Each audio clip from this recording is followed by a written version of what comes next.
So, the Arlecchino and Zhongli banners just went live, and judging by the polls on my channel and the comments I am seeing across the community, a lot of you are leaning towards skipping.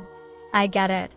We're at the tail end of the patch. A fresh round of leaks is pointing toward very tempting banners in the next versions, and it is easy to tell yourself you will wait for the shiny new thing.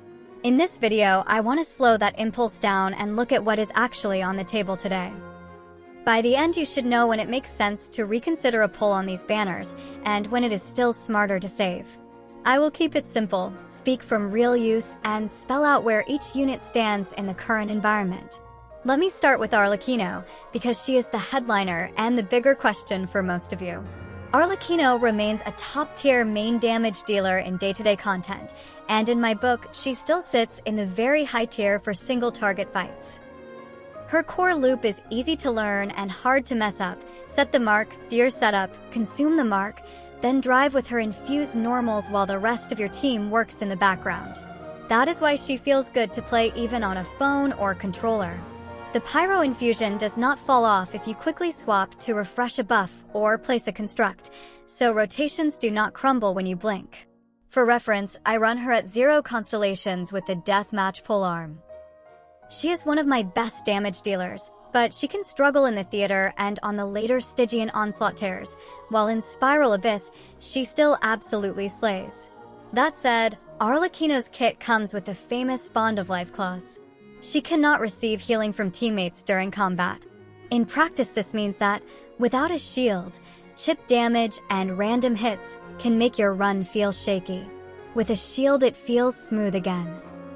Constellations do help her comfort and damage, and the signature weapon obviously pushes her ceiling, but that is true for nearly every 5-star in the game. At 0 constellations with a 4-star polearm like Deathmatch, she can still be one of your highest damage dealers if you build sensible teams. There are clear strengths that make her attractive right now. Her damage pattern is front-loaded into her own actions, so you do not need to juggle a complex web of procs to keep her numbers high. Her Pyro infusion persisting through very short swaps makes real rotations easier because you can tap into a buff or reapply a shred and return to her with no panic. She also fits a broad range of teams. Vaporize lines with Xingqiu or Yelan, melt lines with Seat Lolly or Layla, and straight Pyro groups that lean on Bennett, Xilanin, and Kazuha for mono Pyro teams. On the flip side, the healing restriction is not a tiny footnote. You must solve survivability with your play, with a shield, or by timing her burst to recover. She is also light on interruption resistance, which means that in hard content a shielder is not just comfortable, it is borderline required to keep your string of normal attacks from breaking. Put simply, she wants protection more than many other carries. That is why some players look at this exact phase and think about pulling both banners, because Zhongli covers that need better than anyone. It is also why newer supports like Seat Lolly have eaten into Zhongli's role on some teams, since they bring a shield plus very high buffs in one slot. Now a careful rundown of Zhongli, because his value is more subtle than a big number on the screen. Zhongli still owns the strongest shield in the game. That alone is a quality of life upgrade that you feel from the first line of open world fights all the way to boss rooms.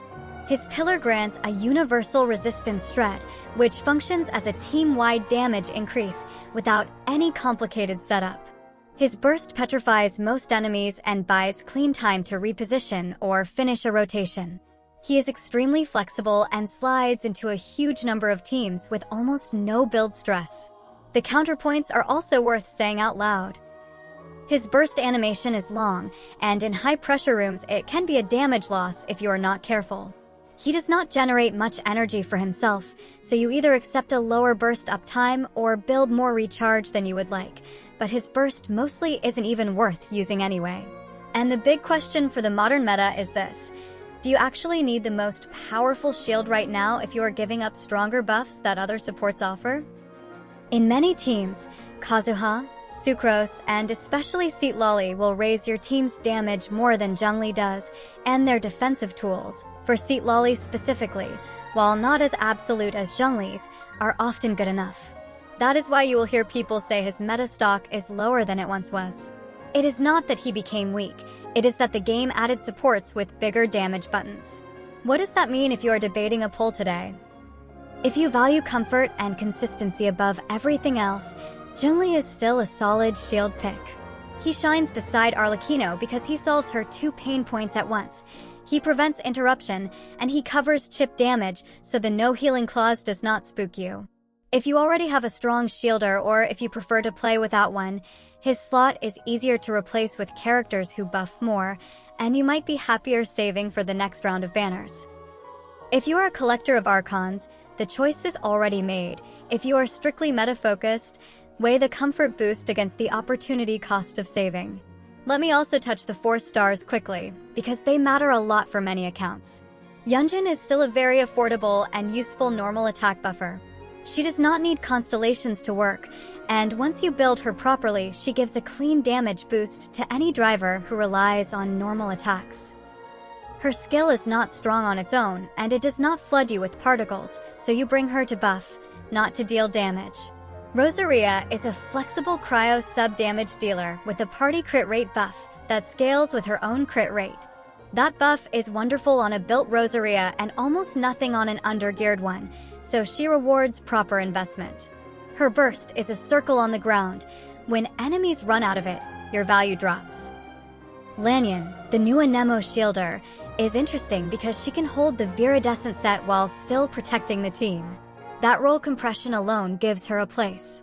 Her shields are strong, her burst groups mobs in a small area, and in the right lane, she makes rotations feel tidy.